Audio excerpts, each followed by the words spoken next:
Hi, I'm Chloe McCracken, and today I'd like to talk about the M word,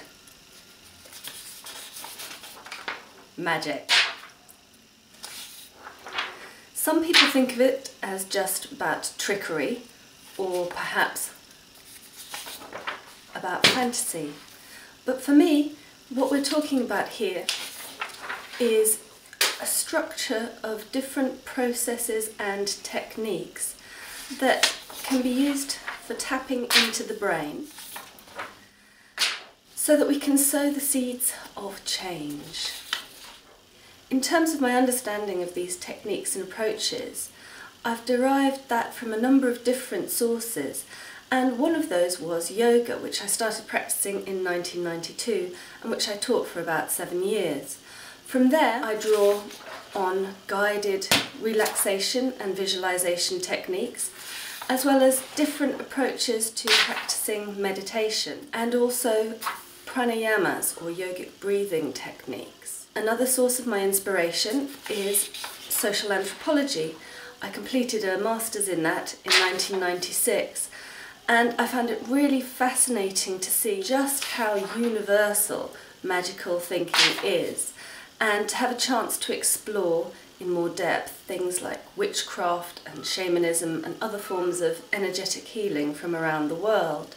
Another thing that came up strongly for me with this was the role of ritual, both at a social level and also for the individual, the power that ritual can hold. Another thing that I really got into when studying social anthropology was archetypes and associations, which are found in every culture across the world and also throughout history. And obviously a practical application of those is found in tarot and oracle decks, which I've been reading professionally since 2006. These evocative images can be incorporated into lots of different techniques for tapping into the subconscious. Also since 2006, I've been studying psychotherapy and hypnotherapy, and that has given me a deeper understanding of the neuroscience behind how the brain works. They also taught me lots of different approaches and techniques for tapping into the subconscious. All this leads me to a definition of magic as a structured approach using different techniques such as ritual, meditation and symbolic association in order to create lasting change in our thought patterns and behaviours. The next question that follows on from that quite often is, what can magic be used for? I think lying behind this is a question of, if magic is just psychological, is it really all that magical?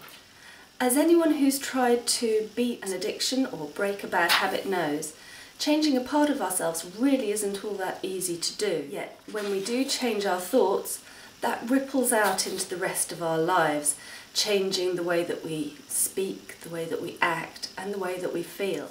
If we take the example of chocolate, if you have a behaviour pattern where if you see chocolate, your old baggage makes you want to eat it and feel bad about it, then with magic you see chocolate and you change that structure so that you can then eat moderately or not at all and feel good about it. And obviously eating less chocolate is going to be good for your health and also for your weight. And so these changes in our thought patterns and behaviours ripple through the rest of our lives, improving, for example here, your health and your sense of well-being, perhaps your sense of self-confidence. And that's going to ripple out into how the world sees you as well and how the world responds to you. That brings us to the question of the S word.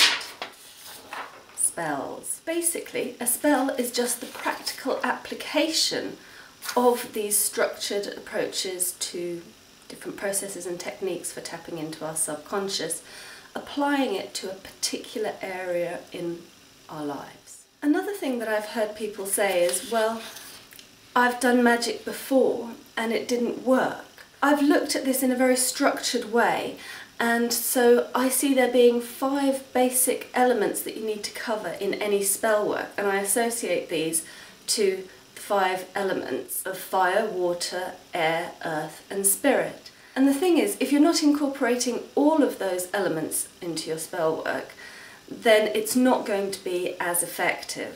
For example, if you do a spell for love and then go and sit in your room and don't talk to anyone, you're not really giving it a very good chance of working, because you're missing out on the aspect of earth, of practical manifestation, of actually going out and doing something about it. And what if you do start to put this into practice? Well, I think that you'll find that in just a few days you'll already see changes in your thought patterns and your behaviours. Now obviously, if we go back to the example of chocolate and weight loss, this isn't going to wave a magic wand and you'll lose 20 kilos or 45 pounds overnight. However, you will start consistently making better choices around food and around exercise. And so over time, those will pay off with the kind of weight loss that you're looking for. And the same is true of any other kind of spell.